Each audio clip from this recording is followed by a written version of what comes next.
Bienvenidos una vez más a los seminarios de la Academia de Ciencias Agrícolas.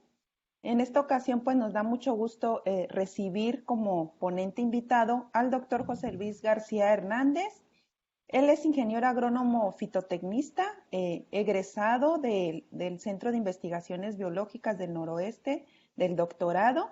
Él actualmente es investigador de la Facultad de Agricultura y Zootecnia de la Universidad Juárez del Estado de Durango y es miembro del Sistema Nacional de Investigadores nivel 3. Le damos la más cordial bienvenida al seminario que el día de hoy nos presenta su ponencia titulada Reflexiones sobre la producción de alimentos y las crisis globales y regionales. Entonces, pues sin más, le cedo la palabra al doctor José Luis para que nos presente su ponencia. Adelante, doctor. Bienvenido. Muy bien, muchas gracias. Buenos días a todos. Es un gusto, un placer siempre hacerme presente en Casa Cipnor.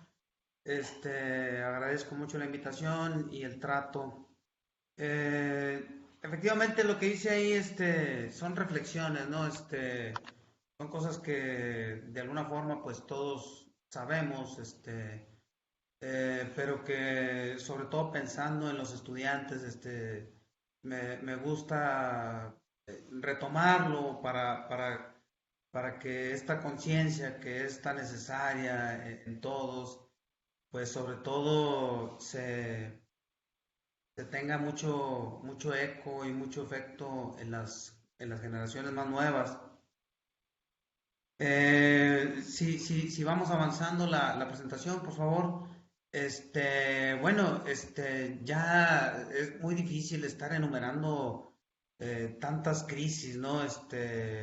Claro que este año, tenemos un año hablando principalmente de la crisis de la enfermedad COVID-19, ¿no? Pero tenemos 200 años, a partir de la revolución industrial en la que se empezaron a exacerbar muchas crisis que tienen que ver con el ambiente, con los recursos, con los alimentos y cada día más, ¿no?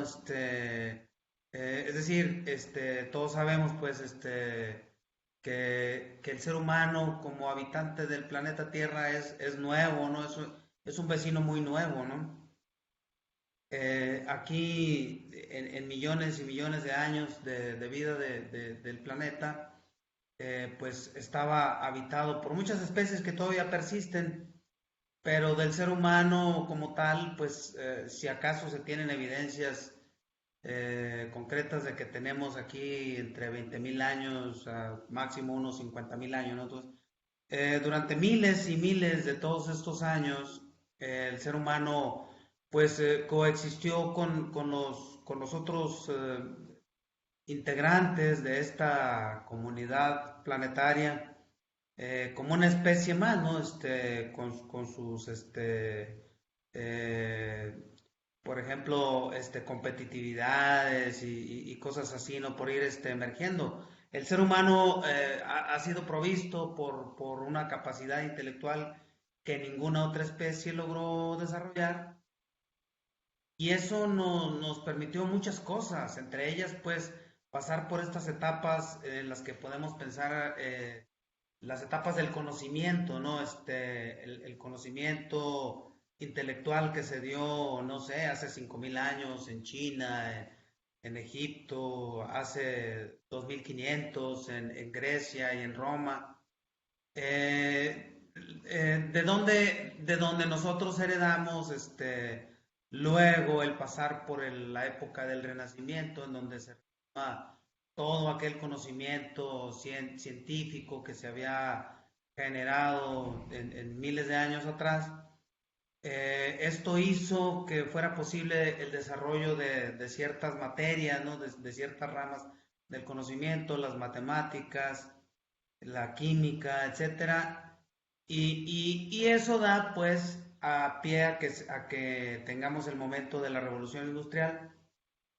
Ya para ese momento se conocían muchas cosas de física, de química, de matemáticas, se desarrollan ya ciencias mucho más exactas que permiten el crecimiento, ahora, si pasamos a la que sigue, bueno, ahí en esta nada más quería señalar que dentro de todo esto, pues se tiene varios años en que la ONU, por ejemplo, declara al año como una celebración o algo así, de cosas que tienen que ver con los alimentos, ¿verdad? Porque cualquier cosa, no sé, a lo mejor los seres humanos pues podemos vivir sin un coche, sin un teléfono celular, sin una televisión, o sea, casi no, ¿verdad? Pero vitalmente lo único que necesitamos es agua y alimentos, ¿verdad? Entonces, el año pasado, por ejemplo, fue el año internacional de la protección vegetal, es decir, de todo lo que tiene que ver con el manejo de los cultivos en contra de plagas y enfermedades. Y este año, 2021, es el año internacional de las frutas y las verduras. Qué curioso, ¿verdad? No es el año de las vacunas, por ejemplo, ¿verdad? O sea, en realidad lo más importante es la producción de alimentos, el sostenernos como seres, como especie, pues.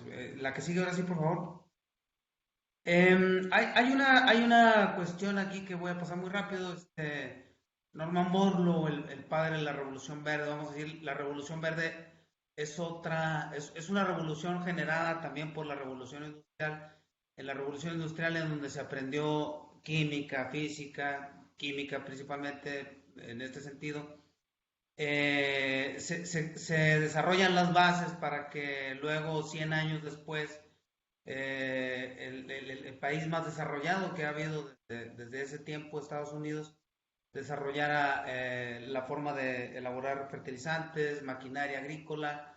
Todo eso hizo que a mediados del siglo pasado se pudiera diseminar en todo el mundo el conocimiento del manejo convencional de los cultivos, el uso de los fertilizantes, el uso de los agroquímicos, el uso de la maquinaria, el uso del mejoramiento genético convencional.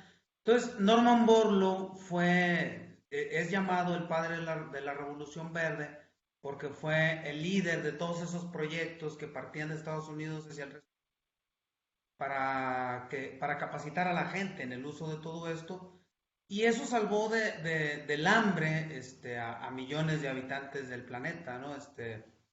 Eh, Después de la Revolución Verde, perdón, de la Revolución Industrial, hace 200 años, el crecimiento de la población, si brincamos dos diapositivas, por favor, nos damos cuenta de cómo el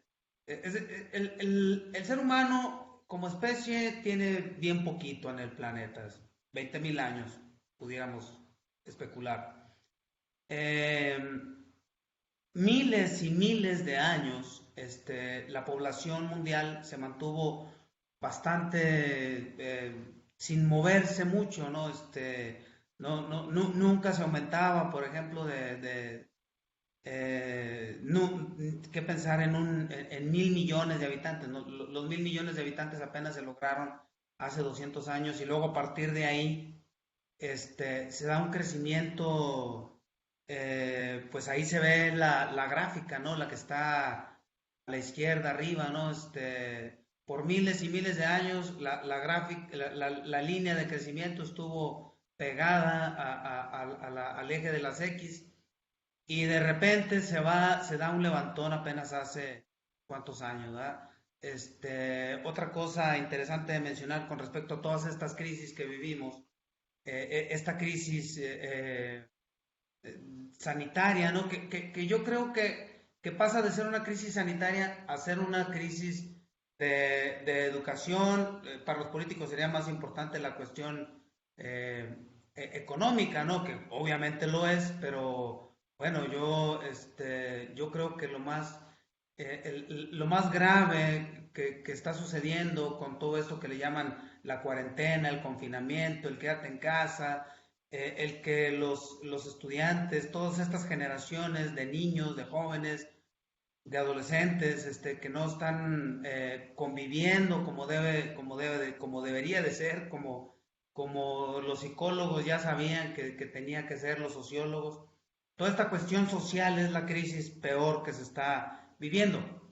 De todas maneras, con la crisis sanitaria, de todas maneras, la humanidad no, la humanidad como especie no está en peligro. Me explico, ¿no? Obviamente que a cada muerto, por ejemplo, a cada fallecido, a cada familiar de un fallecido por COVID, seguramente esas palabras pueden ser tal vez hasta ofensivas, me disculpo, pero no lo es de todas formas, aunque me muriera yo, o sea, la humanidad no está en peligro.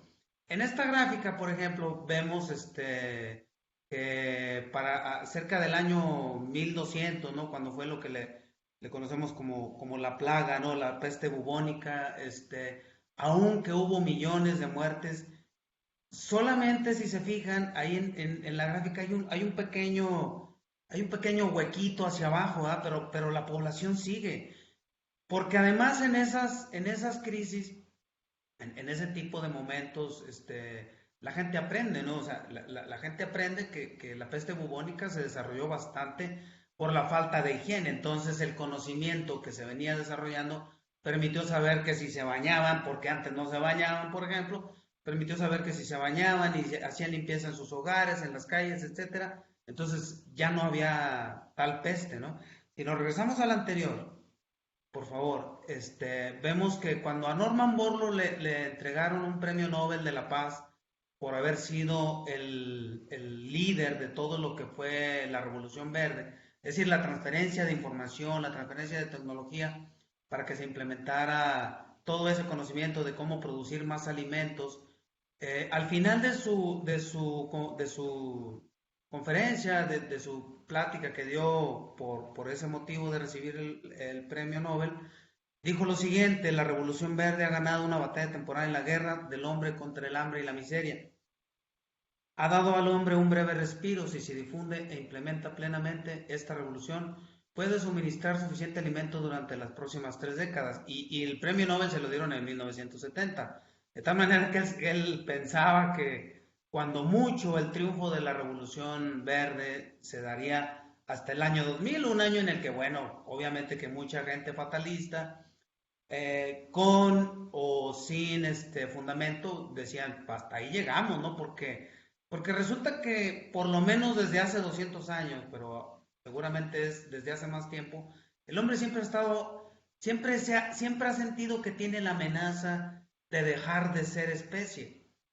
Él culminó con esta frase, su charla decía: empero, el temible poder de la reproducción humana debe también disminuirse. De otra manera, el éxito de la Revolución Verde será efímero. Regresamos otra vez a la que está adelante, por favor. Esto es lo que él nombraba el temible poder de la reproducción humana, ¿no? O sea, eh, de alguna forma él señalaba que se tenía que restringir la natalidad, por ejemplo. De hecho, si es probable que los más jóvenes no lo recuerden, pero es probable que los de mi edad y de un poco más, sí. Hubo muchas campañas, incluso en México, de control de la natalidad. La familia pequeña vive mejor. Y bueno, y en el mundo, ¿no? No se diga, los chinos, ¿no? Que no sé si son, mitos urbanos o cosas así, de que a las niñas hasta las llegaban a asesinar recién nacidas, y que el gobierno les daba dinero si tenían solamente un hijo varón, cosas así. Eh, pero no ha habido poder que detenga lo que Norman Borlaug llamó el temible poder de la reproducción humana. Es decir, ni la peste bubónica, ni la influenza en su momento, ni el COVID-19 pone en peligro a la humanidad. La verdad es que hay muchas otras crisis que son más importantes y que son más degenerativas, más peligrosas, más riesgosas para el ser humano. Para mí que ahorita, derivadas de lo de la pandemia, una crisis de socialización, una crisis de humanización, una crisis de empatía y de todo lo que tiene que ver con la convivencia de los seres humanos se está perdiendo. Incluso educativa, ya lo había mencionado hace unos momentos, Me parece que donde está golpeando más la pandemia es en el hecho de que la mayoría de los estudiantes dejaron de tener clases, porque es una mentira total y tengo evidencias, muchas, y estoy muy seguro que muchos de ustedes conocen a muchos parientes que tienen hijos pequeños, que tienen hijos adolescentes. De por sí la gran mayoría de los mexicanos teníamos ya problemas, básicamente. México siempre salía reprobado en matemáticas, en muchas materias, cuando se hacen estas evaluaciones internacionales. Ahora con esto estamos peor que nunca. Yo estoy viviendo actualmente en Torreón. Torreón es o sea, la comarca lagunera, en donde está la ciudad de Torreón. La comarca lagunera completa es una zona donde predomina la situación rural. Y la mayoría de los niños ni siquiera tienen internet, ni siquiera pueden darse el lujo de prender, de prender y hacer como que están tomando la clase. Ni siquiera eso, no tienen el internet. Son generaciones que están perdiendo porque además los pocos que tienen por lo menos ese servicio del internet, de todas maneras, la educación que están recibiendo no es la misma que si fuera en las escuelas, todos lo sabemos. Vamos adelante, por favor. Yo creo que entonces, o sea, bueno, esto es redundante un poco hacia eso, ¿no? Siempre que ha habido crisis y siempre que parece que ya no vamos a tener forma de seguirnos alimentando, siempre nos lo hemos ingeniado. La cuestión es de que precisamente ese conocimiento que se desarrolló en las diferentes etapas, ¿no? En las épocas filosóficas ancestrales, en la época del Renacimiento, en la época de la Revolución Industrial, a partir de ahí, con el desarrollo de todas las otras ramas de la ciencia, hemos ido encontrando siempre la forma de vencer ese peligro, ¿no? Por ejemplo, de que se nos termine los alimentos. La que sigue, siempre encontramos otra forma, ¿verdad? Hay una crisis que a mí me parece que es dejando fuera cosas relacionadas al COVID y de las crisis que ya las teníamos encima desde antes, las crisis que ya tenemos encima desde antes, siguen siendo, pues, por ejemplo, cómo producir alimentos en forma antes, ahorita a mí ya me da un poco de temor utilizar la palabra ah, porque cada vez digo, pero ¿cómo, no? O sea, 8,000 millones y ni una pandemia y así nos manden otra pandemia, la humanidad sigue, ¿no? Entonces, lo que se requiere es cambiar los paradigmas, como estoy ahí señalando en rojo. Hay un artículo que no es nuevo, pero precisamente, o sea, es del 2011. Un montón de autores de todo el mundo se juntaron a reflexionar, a hacer este tipo de reflexiones, y encontraron que había por lo menos 100 preguntas más importantes para estos tiempos y para los que siguen, ¿no? Con respecto a la agricultura, con respecto a la alimentación. Una reflexión que me parece muy importante en medio de todo esto es que algunas cosas buenas tienen que salir de este tipo de confinamientos, cuarentenas y cosas de esas. Bueno, yo veía que como seres humanos, y si estamos en casa nada más, ¿verdad? Que no podemos tener muchas actividades, pues entonces se puede vivir a lo mejor sin futbolistas, sin artistas, pero sin quienes no podemos vivir es sin los que se encargan de la producción de alimentos. Entonces, es muy triste ver que de todas maneras los salarios más altos, las ganancias más altas son, por ejemplo, para los de alto rendimiento, que no tendría nada de malo ser un deportista de alto rendimiento, pero ¿por qué? ¿Por qué un deportista de alto rendimiento que hace actividades físicas, eh, nada más,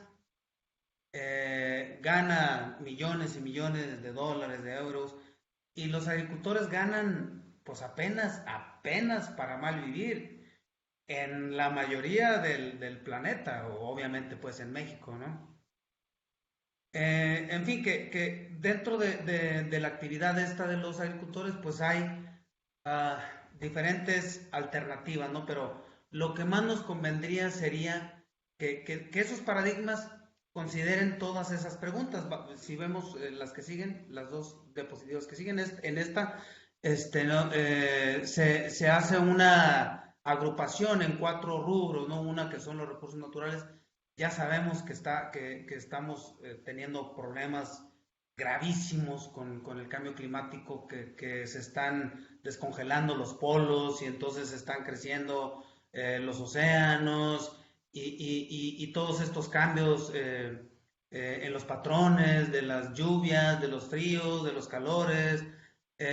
Había que estar haciendo muchas cosas que tienen que ver con la producción de la energía, con la obtención de recursos energéticos, con los que son renovables, con los que no lo son, la protección a la biodiversidad, y la verdad es que prácticamente no hay nada. Pero prácticamente no hay nada casi en todo el planeta, porque en unos pocos países hay cosas muy diferentes.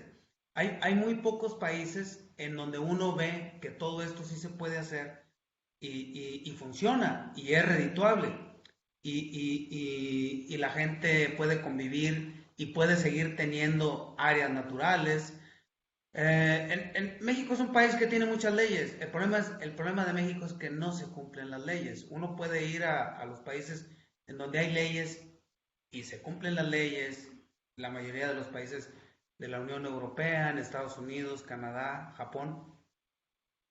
O sea, uno ve que son otro mundo y nunca nadie nos ha podido explicar por qué ellos sí pueden cumplir las leyes y nosotros no. O sea, va uno, por ejemplo, a Almería, en España, ellos ya no utilizan agroquímicos para controlar plagas. Tienen el área en donde hay la mayor superficie de agricultura protegida en invernaderos. Se han desarrollado tantas industrias alrededor de la producción de hortalizas y bueno, por eso lo reitero que me parece muy importante. Este es el año de las frutas y las hortalizas, ¿verdad? Por supuesto que ellos estarán celebrando y tendrán muchísimas más razones de celebrar. Y yo lo que quiero es que tengamos todos, pero sobre todo las generaciones más recientes, ¿verdad? Más nuevas, que tengan toda esta conciencia de que se pueden lograr las cosas. Pero tiene que haber un montón de círculos virtuosos en lugar de tener tantos círculos viciosos como los que tristemente tenemos en muchas de nuestras sociedades.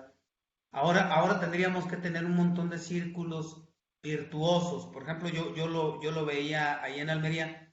De hecho, digo, pues, hay una esfera virtuosa, ¿no? O sea, porque son un montón de círculos. Por ejemplo, ellos están produciendo frutas y hortalizas en sus invernaderos y entonces los invernadores están totalmente tecnificados. Los agrónomos sabemos que en un invernadero puede ser un poco más fácil de no tener una plaga porque se supone que está protegida por el plástico, por ejemplo, o por las mallas. Eh, pero si la enfermedad o la plaga penetran, entonces es mucho más difícil eliminarlas. Entonces, en Almería, ¿qué es lo que hacen? Previenen. Ellos tienen, por mencionar en uno de los aspectos, ¿no? En la cuestión de las plagas.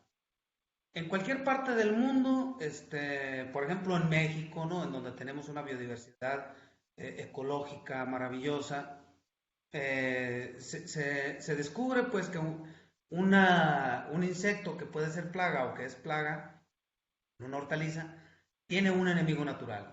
Pues es un himenóptero o es un hemíptero o es tal otra especie. Bueno, pues en Almería toman a ese enemigo natural y lo meten en la ley, lo meten en la ley de los productores, de los agricultores de ahí, y los obligan a que estén liberando a ese enemigo natural para no tener problemas con la plaga que potencialmente pudieran tener.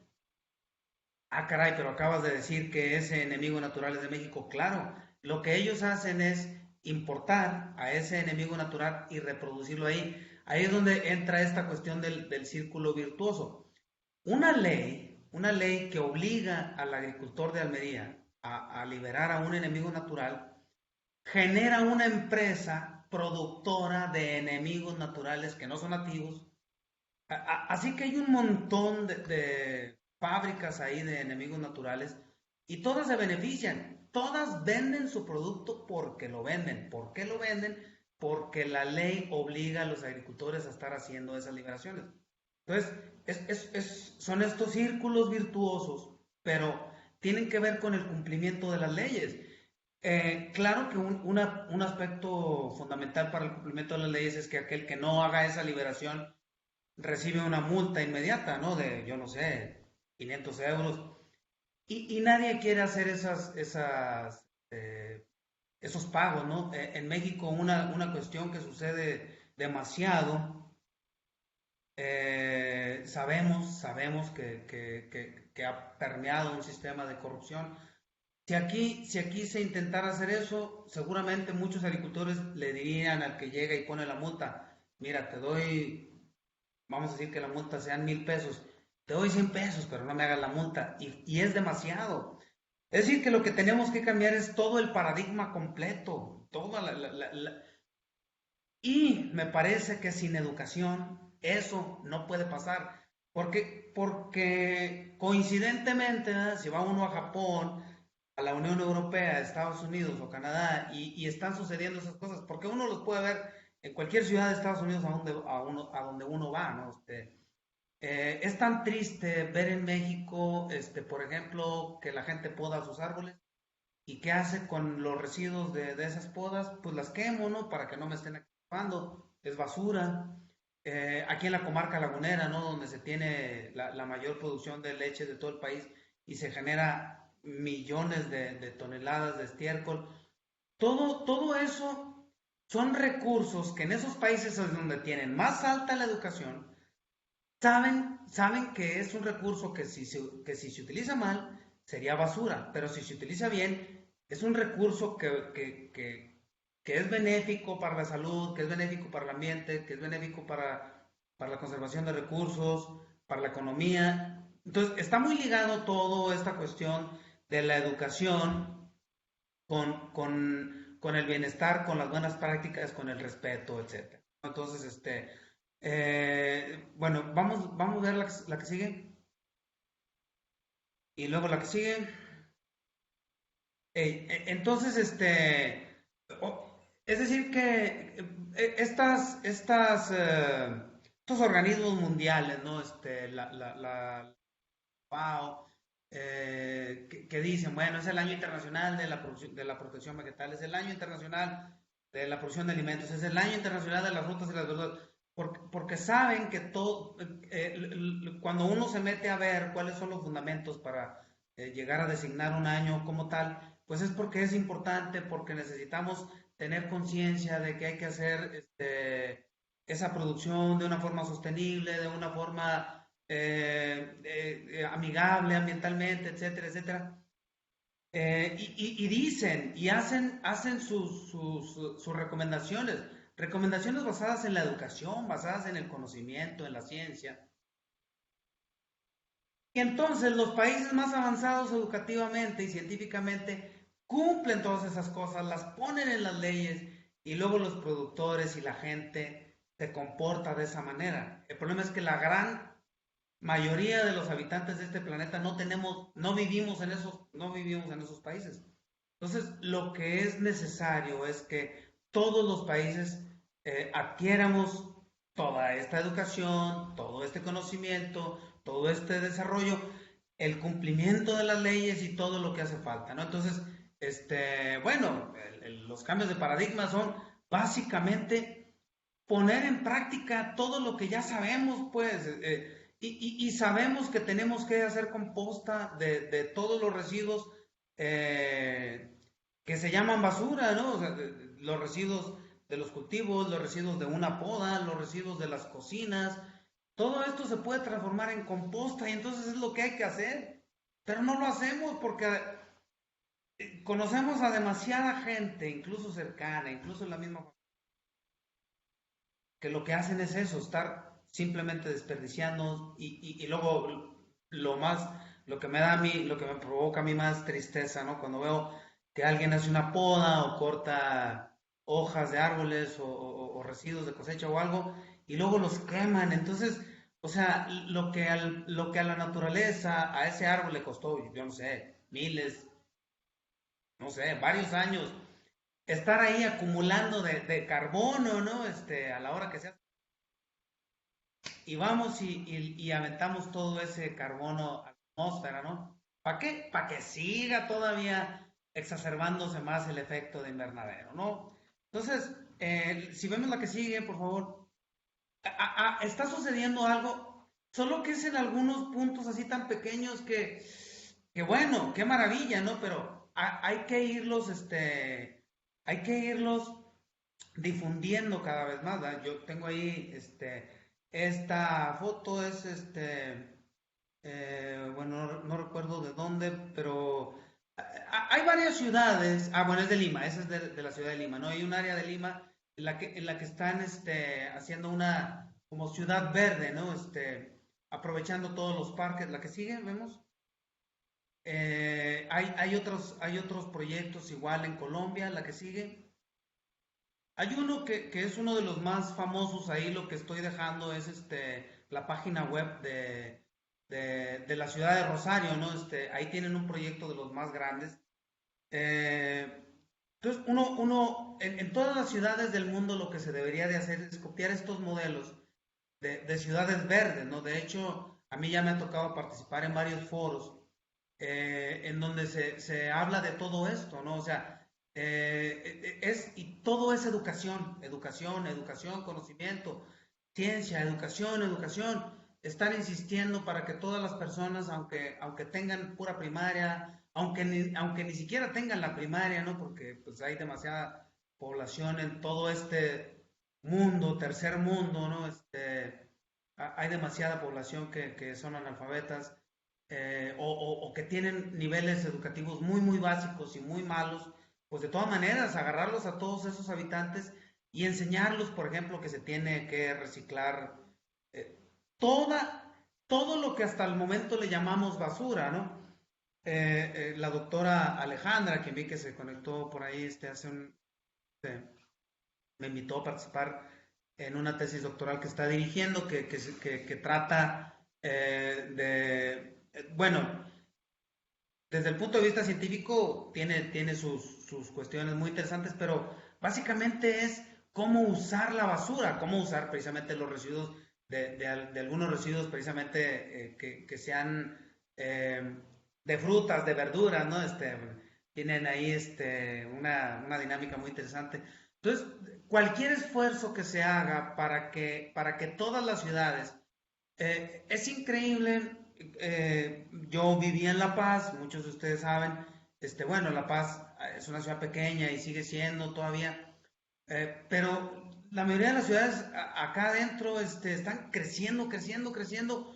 Las manchas urbanas devoran todas las áreas rurales, todos los ambientes naturales. Y en lugar de que se combine, de que se haga una combinación entre las actividades rurales, pues la producción de alimentos, la reutilización de los mismos recursos que se van generando, no, ¿verdad? O sea, lo que sucede es que se van haciendo baldíos gigantescos, pavimentos gigantescos, desertificación gigantesca, y estas ciudades, esas que acabo de poner ahí de ejemplo, no son Estados Unidos, no son Japón, no son Canadá, y sin embargo están haciendo esfuerzos por hacer esa transformación hacia ciudades verdes. Vamos a decir, a educar a la población de la ciudad para que sea más verde, ¿no? Entonces, ese es un camino. Hay otro camino, ¿no? Que es bastante conocido. Si vemos las que siguen, por favor. Bueno, ok. En cuestión es lo que estaba mencionando, ¿no? Si nosotros cambiamos el paradigma, por ejemplo, el uso de la reutilización de la basura, pues vamos a cambiar todo, ¿no? O sea, como lo hicieron desde la peste bubónica, dejaríamos de tener ese tipo de enfermedades, pero además dejaríamos de contaminar, de tener muchas otras enfermedades y tendríamos esta reutilización de los abonos, ¿no? Bueno, es sobre lo mismo, ¿no? Que hemos hecho bastante allá en Baja California y acá también. La que sigue es ese enfoque, ¿no? En donde ve uno estos proyectos, esta es la base, ¿no? Producir, tener muchos jardines, tener todos los espacios disponibles. Hagan de cuenta que en Rosario, por ejemplo, lo que están intentando es que ningún espacio quede como baldío.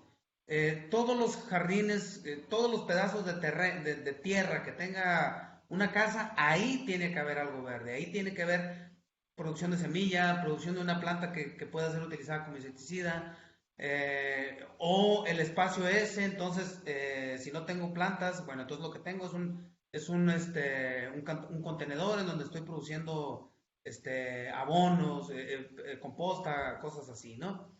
La cuestión del consumo también es un cambio de paradigma que es bastante complicado porque sí, se está fomentando mucho el consumo de productos locales como una forma de no contaminar. ¿Por qué? Porque se sabe que si yo quiero comer plátano aquí en Torreón, pues a fuerza viene de Chiapas o de algún otro estado muy lejano y entonces hubo toda esta contaminación derivada del transporte, por ejemplo, ¿ah?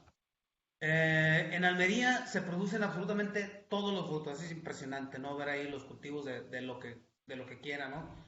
Plátano, papaya, lo que en México son los frutos muy tropicales, pues ellos los tienen en invernaderos y tienen tomate y tienen y chile y todo, ¿no? Claro que la otra es, la que sigue, una visión muy conocida, en pocos lugares, pero en Baja California Sur, sí, ¿no? El consumidor ecológico que existe en esos países, en Europa, en Estados Unidos, en Canadá, en Japón, que los hace querer consumir productos orgánicos, la que sigue. Por ejemplo, estas imágenes son de Dinamarca, ¿no? Uno se supone que es incluso el mercado orgánico más grande, la demanda más grande está en Dinamarca, los precios más altos de los productos orgánicos están en Dinamarca. Entonces, la otra es, bueno, por lo menos acercarse de sistemas de producción, agricultura orgánica y pues venderles a ellos, ¿no? Por lo menos se respetan algunas normas. Eso hace que obligatoriamente se utilicen abonos y no fertilizantes, que no se utilicen químicos y si se utilicen enemigos naturales, porque hay una cosa bien interesante, ¿no? Que los orgánicos del Cabo y las diferentes empresas que exportan de ahí de la Baja Sur saben esto, la que sigue. Nada más ya son lo de los precios, ¿no? O sea, como los precios siguen hacia arriba. Hay una donde están las fotos de los precios, la que sigue. Ahí, por ejemplo, ¿no? Estamos viendo que los frutos frescos convencionales en Europa, pues pueden valer eso, ¿no? 1 euro, 2 euros, 3 euros. En cambio, la que sigue, bueno, está más chiquito, ¿verdad? No sé si se puede ver grande, pero ahí las mismas frutas, cuando tienen la etiqueta de orgánico, valen, bueno, creo que alcanzo a ver ahí por aquí un 34, o sea, un 7 euros, ¿verdad? 7 euros, 12 euros, 19 euros. Entonces, bueno, son esas dos visiones, una que sea muy, muy local, muy, muy conservativa, muy, muy de hacer las cosas muy verdes ahí. Y la otra, bueno, pues las cuestiones orgánicas, que técnicamente, pues ahí hay mucha información que a mí mismo me tocó participar y que los investigadores del CIPNOR siguen muy eh, enfocados en eso, la cuestión orgánica, ¿verdad?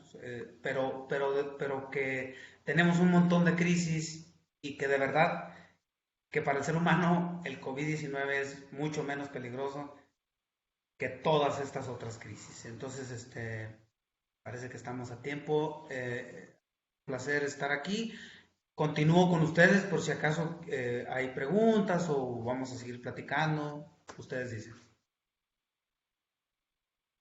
Gracias, doctor José Luis. No sé si alguien tenga alguna pregunta, algún comentario para el doctor José Luis. Voy a salirme de la presentación porque no alcanzo a ver este, el, el chat. No sé, ¿alguien tiene alguna pregunta? Si quieren levantar la mano. Adelante, doctor Troyo. Sí, gracias, José Luis. Bienvenido a casa otra vez. Bueno, de lo que Gracias. comentas del círculo virtuoso y también es importante reflexionar sobre el círculo perverso o el círculo no virtuoso. Pues entonces, tenemos en México desafortunadamente una masa importante donde se ve que la ignorancia genera pobreza y la pobreza genera ignorancia. Y entonces, vamos a decir así, pues la gente, o muchos, todos somos ignorantes porque no sabemos las consecuencias que nuestros actos van a tener sobre las futuras generaciones.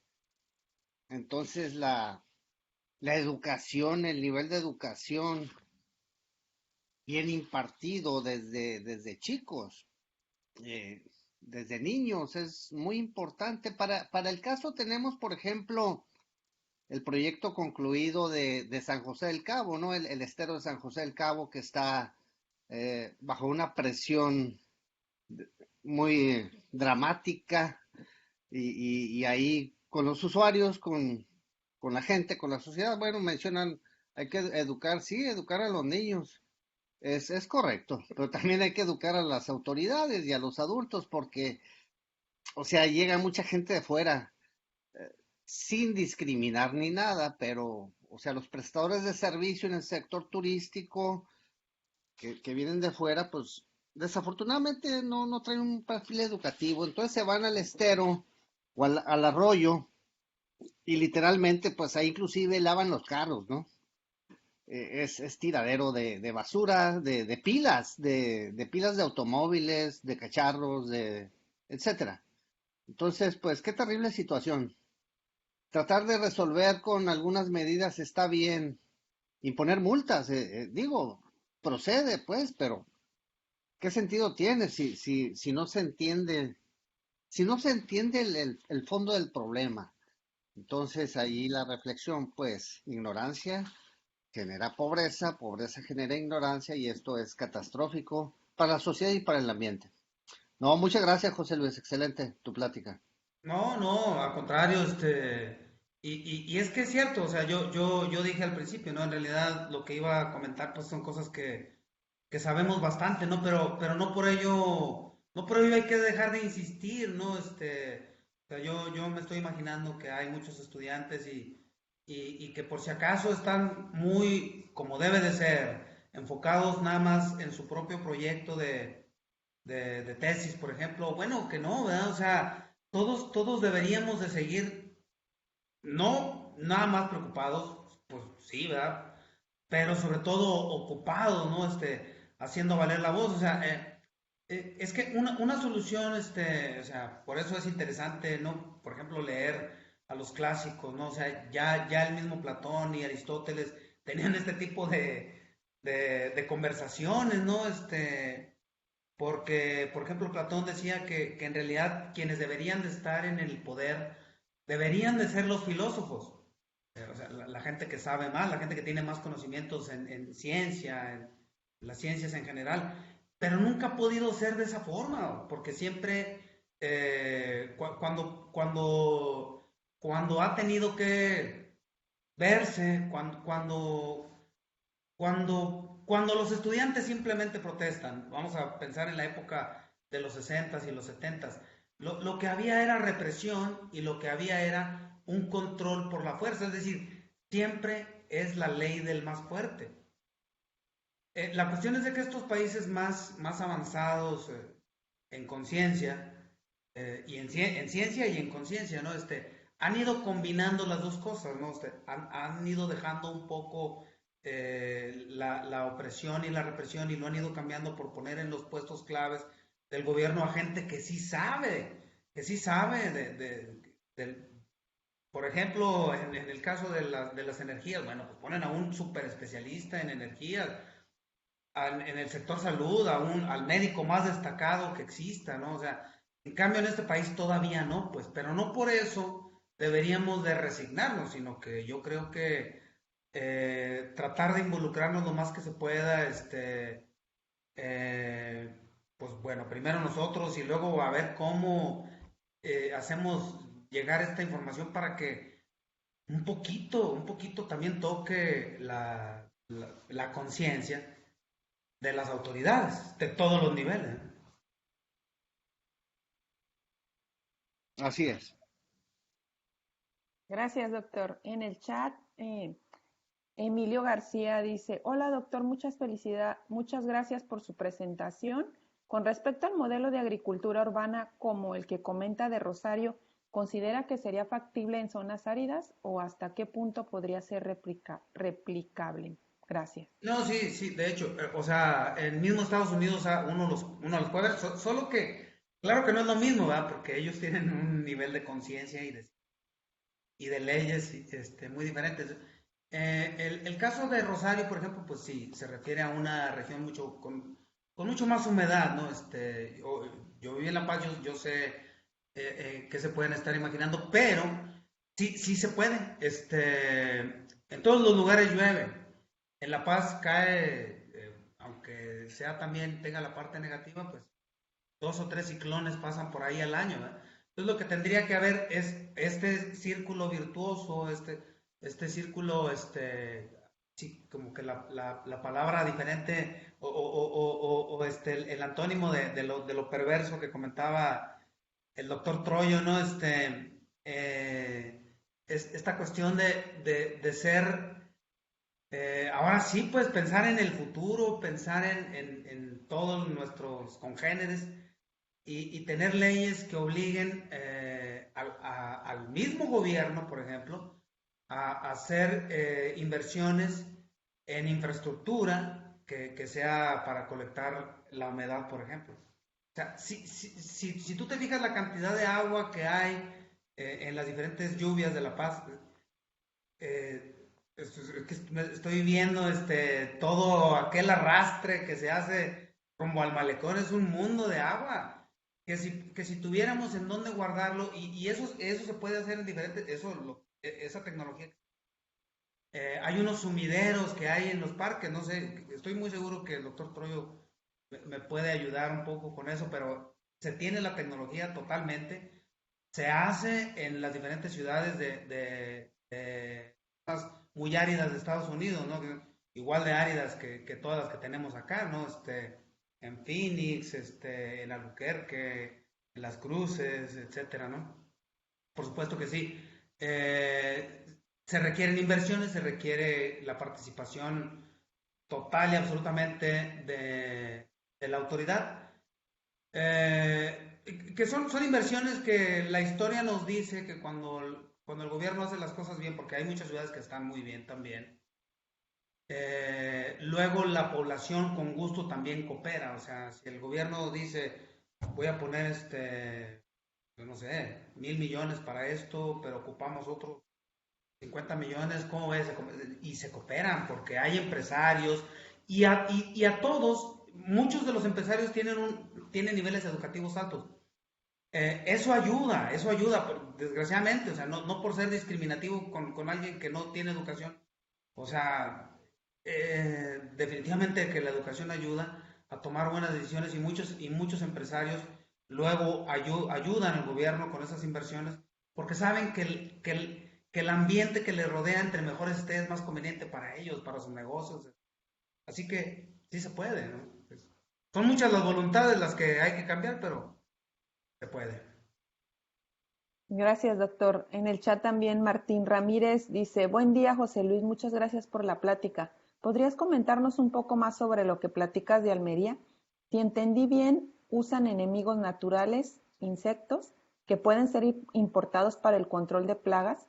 Si es así, esa actividad podría llegar a ser un gran problema. ¿Qué hay de las especies exóticas y la problemática que conllevan? No, hay una característica muy importante en los enemigos naturales, son entomófagos. Y muchos de ellos son entomófagos específicos. Entonces ahí no hay ningún problema. Obviamente que muchas liberaciones se hacen, por decirlo así, en vano, porque han llegado a un nivel de control de plagas tan alto que el uso de agroquímicos es cero, es nada. Ni una sola gota de agroquímicos se vierte ahí porque no hay plagas. Y por este tipo de prácticas, ¿no? Porque se liberan muchos enemigos naturales. Muchos de ellos son insectos, pero si los insectos entomófagos no encuentran un insecto para comérselo, lo que sucede es que se mueren de hambre. Entonces, por eso están obligados a hacer liberaciones. Ellos van cambiando su programación, ¿no? Si es por lo menos una vez al mes, o si es cada 2 meses, o etcétera, dependiendo del potencial de riesgo que exista de alguna plaga. Pero pensando específicamente en los enemigos naturales, jamás se desarrollaría un problema por ser exótico, porque eso sería únicamente, vamos a pensar bueno, las más conocidas son no son muy selectivas, ¿no? Pero es lo mismo. Pensemos que liberamos crisopa y no encuentra ni un solo insecto.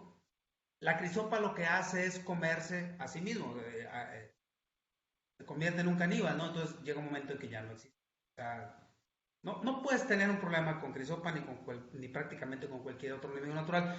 De todas formas, seguramente si ellos ven algún riesgo, es decir, si ven que una especie no es tan apropiada como para usarse, no se usa.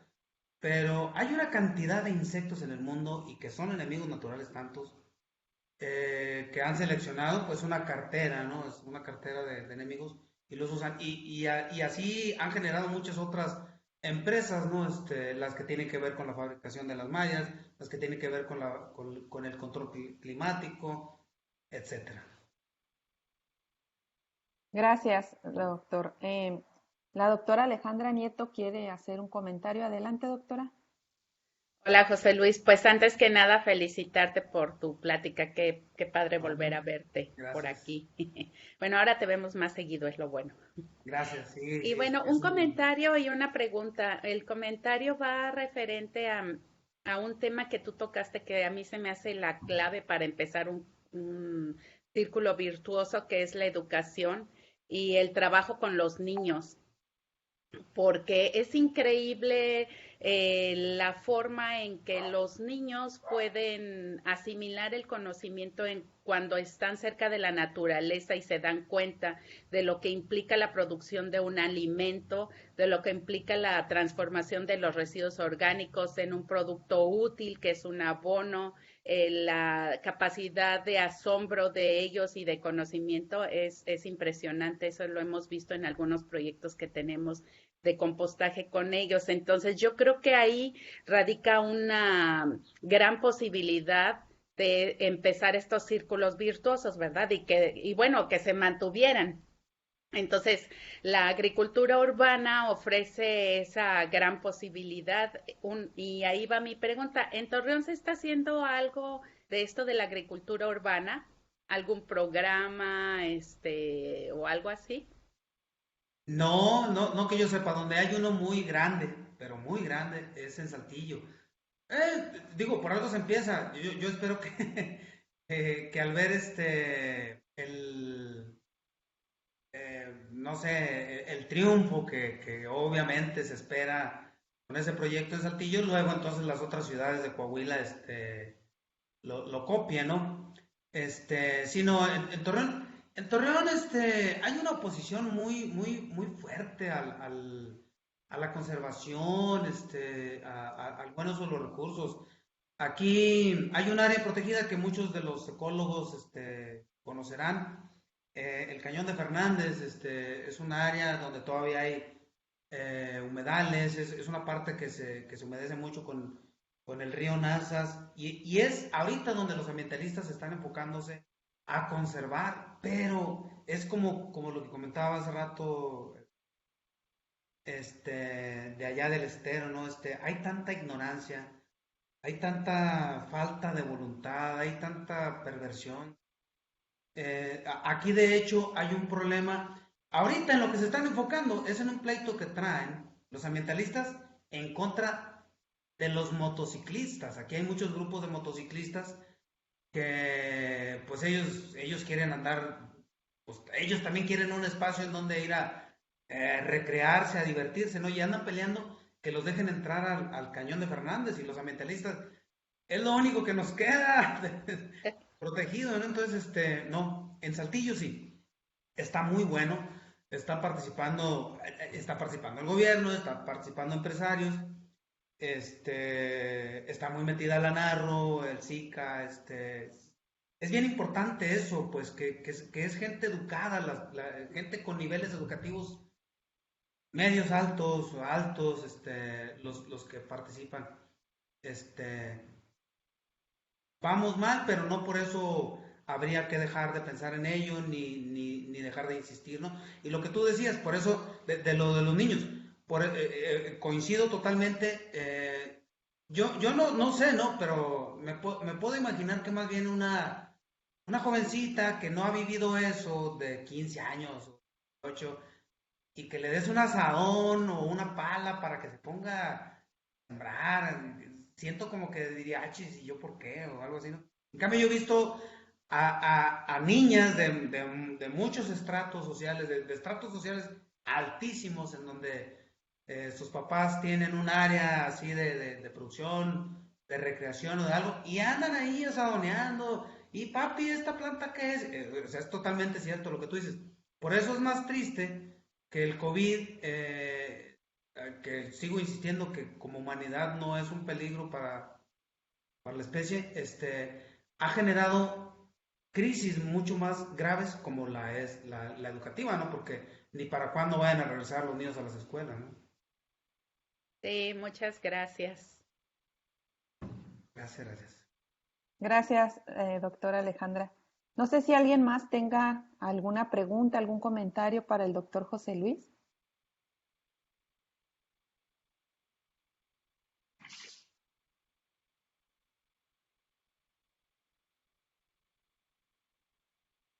Bueno, algunos. Bueno, adelante, doctor Troyo. Sí, un último comentario de todo lo que comenta José Luis, muy interesante y muy reflexivo. El binomio gobierno-sociedad debería de funcionar como maquinita, ¿verdad? Pero aquí en México, o tal vez en muchos otros países, votamos por alguien, el que sea, al que le tenemos mucha esperanza y a los pocos meses o poquitos años, al ratito ya es un rechazo, ¿no? Y sea quien sea, no me importa quién es y quién sea el partido, es como ya un ADN de rechazo que llevamos, ¿no? Entonces, debería funcionar como maquinita, eh, de acuerdo con estudiar la historia, ¿no? Pero el Imperio de Inglaterra, la reina Isabel y la reina Victoria, pues el pueblo, vamos a decir así, la amaba literalmente. La reina Victoria rescató al imperio inglés del desastre y lo elevó a una de las potencias mundiales y era una monarquía.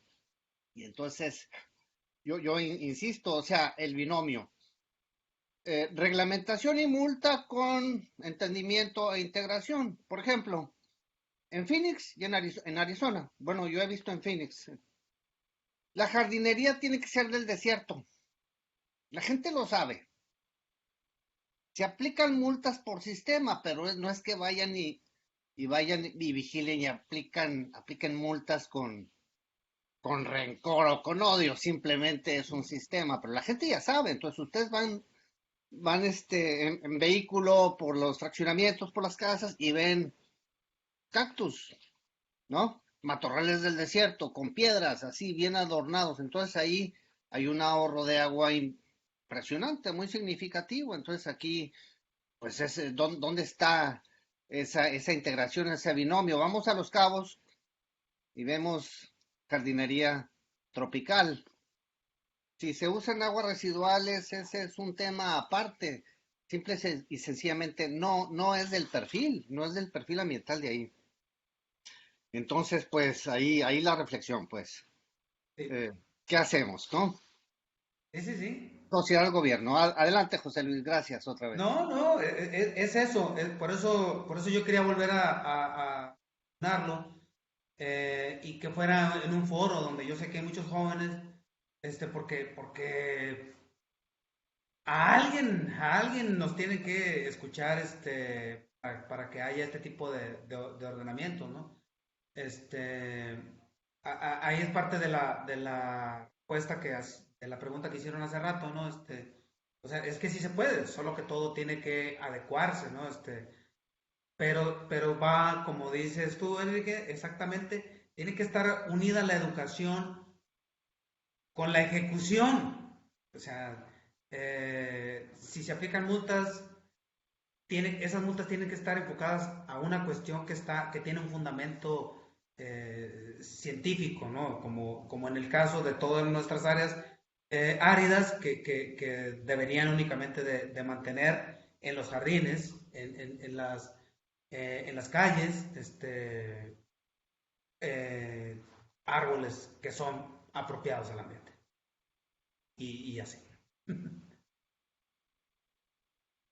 Gracias.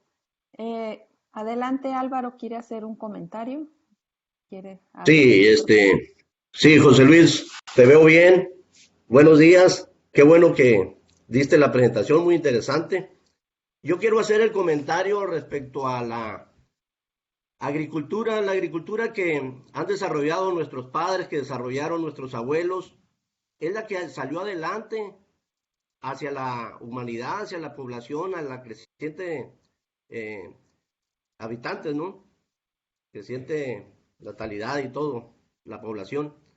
Pero hoy existe la agricultura de precisión, donde tomamos en cuenta los avances, la tecnología, los, los altos progresos, donde tomamos en cuenta la interrelación del clima, de las condiciones del clima con las eh, efectividad del fertilizante, de los suelos, de todo. Y es la que está saliendo adelante usando los drones, usando la alta tecnología, ¿no? Donde se producen 200, 300, miles de hectáreas. Y la agricultura orgánica, la agricultura de hidroponía, la agricultura es para un grupo selecto, es para altos capitalistas, para unos consumidores con capital. Entonces, la convencional, la agricultura tradicional, pues es la que yo creo que va a seguirnos fortaleciendo. ¿Cómo vas a comparar un precio de unos productos orgánicos caros, de unos productos de hidroponía caros, con una agricultura que tenemos que hacer en México? Tenemos que ir desarrollando, o sea, la agricultura va para el productor, para el consumidor, mejor dicho, de toda, no sé si logro expresar mi idea, ¿no? Pero es para el consumidor pobre. Entonces, por ahí va el enfoque que quiero hacer. A mí me tocó ver donde el sol está a las 24 horas, como lo hacen en Japón, como los hacen en los edificios, hacen en laboratorios del quinto, sexto piso, donde la lechuga la producen a los 22 días, donde esa lechuga vale 200 pesos o 300 pesos. Aquí nosotros le sacamos con que nos valga 20 pesos. Entonces yo creo que por ahí, no sé, se tendría que hacer una, un análisis bien exacto, ¿no? De esos tres tipos o cuatro, no sé, de tipos de agricultura. No sé, por ahí ese es el análisis propio, ¿no? Me da mucho gusto saludarte nuevamente y te veo muy bien. Ojalá que todos Gracias. estemos igual. Gracias, José Luis. Gracias Álvaro, muy amable, mucho gusto, te agradezco mucho. Sí, tienes razón en tus señalamientos. Todas las agriculturas sí deben de seguir existiendo. Eh, en donde exista la posibilidad económica, tecnológica, pues sí, es muy válido la cuestión de la agricultura de precisión.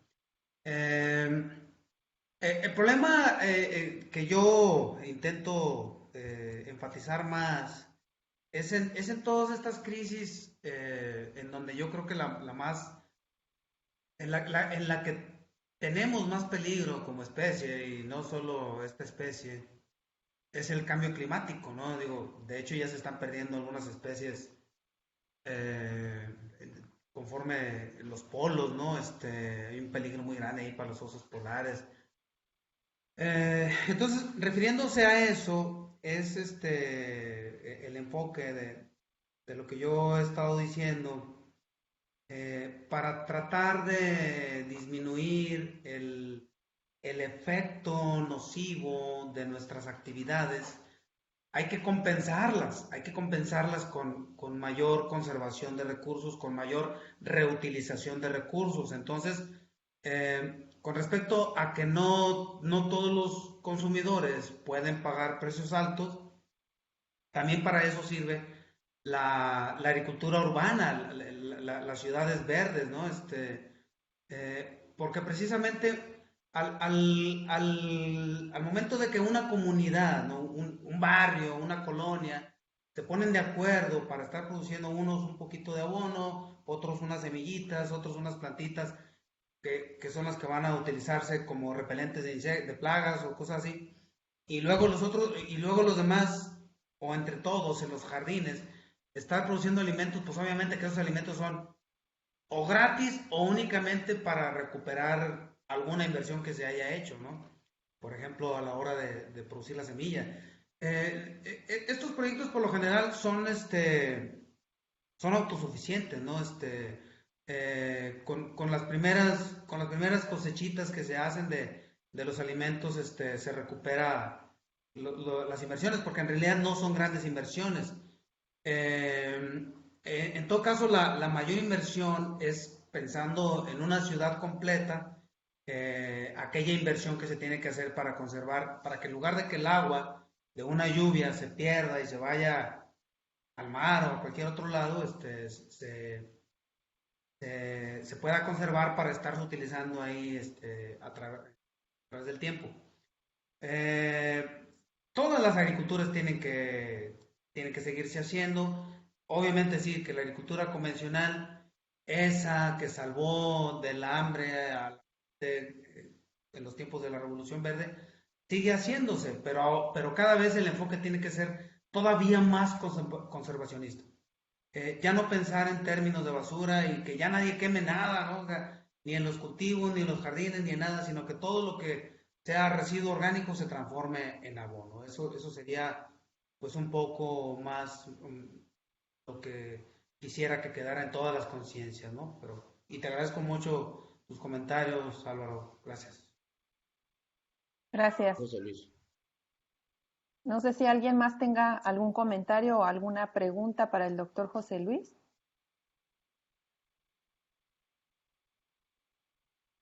Bueno, si no hay más preguntas, agradezco nuevamente la presencia del doctor José Luis en los seminarios de la academia.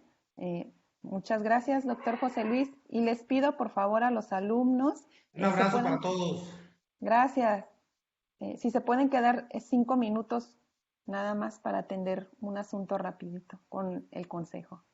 Gracias, doctor José Luis. Gracias a todos por su asistencia. Gracias, a sus órdenes, siempre. Un abrazo para todos. Seguimos igualmente. En contacto, José Luis. Un abrazo. Seguimos. Doctora